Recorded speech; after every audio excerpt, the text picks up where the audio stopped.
आज देखिए current electricity chapter जो है वो स्टार्ट करेंगे। सबसे पहले देखिए कोई भी कंडक्टर है उसमें करंट की फ्लो करता है क्योंकि फ्री इलेक्ट्रॉन्स होते हैं इसलिए करंट फ्लो करता है। सॉलिड्स में यही आ जाएंगे मेटालिक कंडक्टर जिनमें करंट क्यों फ्लो करेगा, फ्री इलेक्ट्रॉन के कारण जो है करंट फ्लो करेगा, उनको करंट कैरियर्स बोल देंगे। और जो करंट कैरियर लिक्विड में होंगे, लिक्विड में किस कारण करंट फ्लो करेगा, आयंस के कारण, पॉजिटिव और नेगेटिव आयंस जो है उनके कारण करंट फ्लो करेगा। जो गैसेस होती हैं, गैसेस में करंट कैसे फ्लो करेगा, क्योंकि उनमें पॉजिटिव आयन और इलेक्ट्रॉन्स होंगे, वो करंट कैरियर होंगे जिनके कारण करंट फ्लो कर रहा है। अब देखिए करंट का फार्मूला क्या होता है, चार्ज अपॉन टाइम। जब चार्ज वायर्स में फ्लो करेगा टाइम के अकॉर्डिंगली तो क्या बन जाएगा, करंट बन जाएगा। डेफिनेशन क्या होगी, rate of flow of electric charge through a wire is called current. ये फार्मूला हो गया इसका। ऐसे भी लिख सकते हो आप, d q upon d t, small charge upon small time. इसका मतलब होता है change in charge upon change in time. Limit delta t approach to zero का मतलब क्या है, टाइम की वैल्यू स्मॉल है तो जो अपने आप ही स्मॉल हो जाएगा।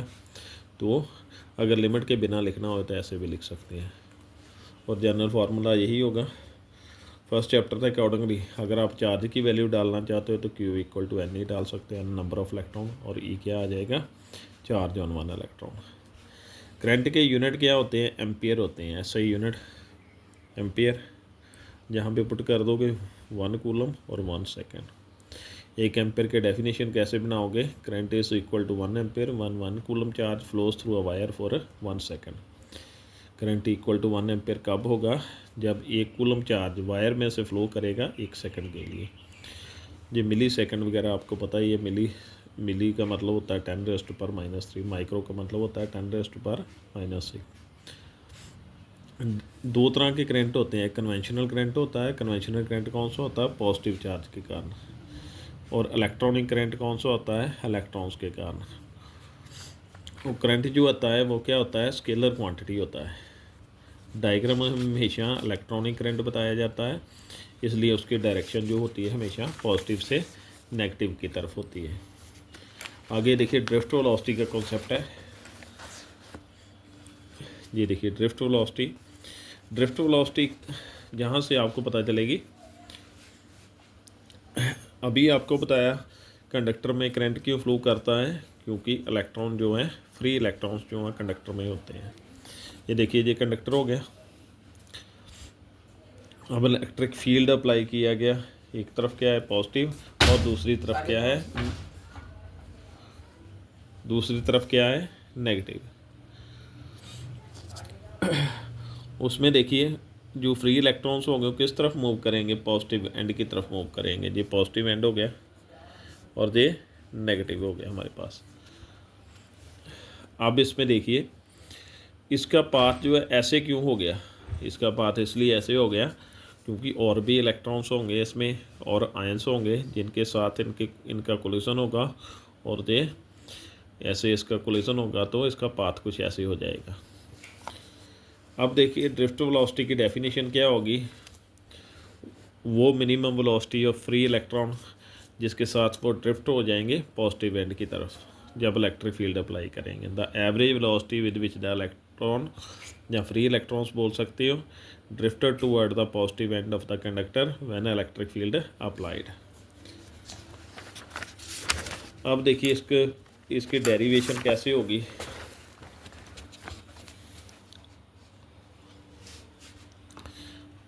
देखो इलेक्ट्रिक फील्ड का फार्मूला जो था वो क्या होता था, एफ अपॉन क्यू की जगह चार्ज आ जाएगा इलेक्ट्रॉन का ई, और फोर्स का फार्मूला ये बन जाएगा ऐसे, जहाँ से निकालोगे value F equal to Q into E, और क्यू की वैल्यू क्या आ जाएगी, माइनस ई। ये जो इलेक्ट्रॉन है उस पर फोर्स अप्लाई होगी, और जब भी किसी चीज़ पर फोर्स अप्लाई होगी या तो उसकी स्पीड बढ़ जाएगी या कम हो जाएगी, एक्सेलरेशन प्रोड्यूस हो जाएगी। वो एक्सेलरेशन किस टॉपिक से आएगा, फार्मूला न्यूटन सेकंड लॉ से, F equal to M A equal to F upon M आ जाएगा। ए वेक्टर, एफ की वैल्यू एफ वेक्टर, और एम एफ की वैल्यू ये है, ये पुट कर दी, ये एक्सेलरेशन का फार्मूला बन गया हमारे पास। इसकी ज़रूरत तो लास्ट में पड़ेगी, इसलिए इसको इक्वेशन नंबर 1 लिख देता हूँ। अब देखिए वेलोसिटी, जब इलेक्ट्रिक फील्ड अप्लाई किया, जो वेलोसिटी इलेक्ट्रॉन ने गेन की वो जी वेलोसिटी होगी। वेलोसिटी का formula V = U + AT।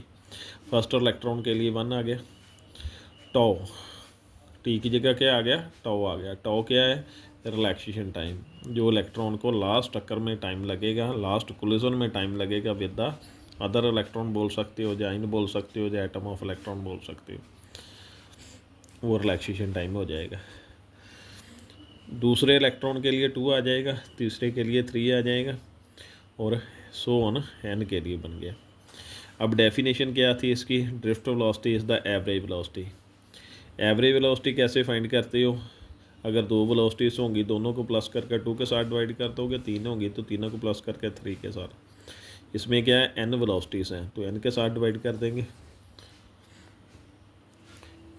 V1 की वैल्यू ये पुट कर दोगे, V2 की वैल्यू, V3 की वैल्यू और Vn की वैल्यू, ये सभी वैल्यूज़ पुट कर दी।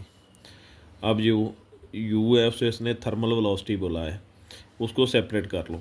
U वाले सेपरेट कर लिए, टॉ के साथ A जो है सभी में कॉमन है, एक्सेलरेशन वो कॉमन आ गई, ये बन गया।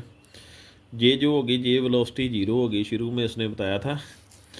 थर्मल वेलोसिटी क्या होती है, जब इलेक्ट्रिक फील्ड स्विच ऑन नहीं होगा, यानी कि इलेक्ट्रिक फील्ड ऑफ होगा, तब इलेक्ट्रॉन जो है, या तो बोल सकते हो उनकी रैंडम डायरेक्शन होगी, या बोल सकते हो वो रेस्ट में होंगे, तो उनकी वेलोसिटी क्या होगी, 0 होगी। ये रूम टेम्परेचर पर इसकी वैल्यू क्या आ गई, 0 आ गई। ये 0 पुट कर दिया, ये ऐसे आ गया। और ये जो हो गया एवरेज रिलैक्सेशन टाइम, सभी का एवरेज रिलैक्सेशन टाइम क्या लिख दिया, टॉ, ये मेंशन किया हुआ है, टॉ आ गया एवरेज रिलैक्सेशन टाइम। अब देखिए जो वैल्यू थी इक्वेशन नंबर 1 जैसे मैंने लिखा, इसे लिखा इक्वेशन नंबर 1, ये वैल्यू जहाँ पे पुट कर देंगे इस इक्वेशन में, ए वेक्टर, ये वाली वैल्यू इसमें आ गई, और ये ड्रिफ्ट वेलोसिटी का फार्मूला जो है वो बन गया हमारे पास। अगर मैग्नीट्यूड में लिखना चाहते हैं तो माइनस का साइन जो है वो हट जाएगा। ये था ड्रिफ्ट वेलोसिटी का कॉन्सेप्ट। नेक्स्ट टॉपिक की नेक्स्ट वीडियो में बात करेंगे। Thank you.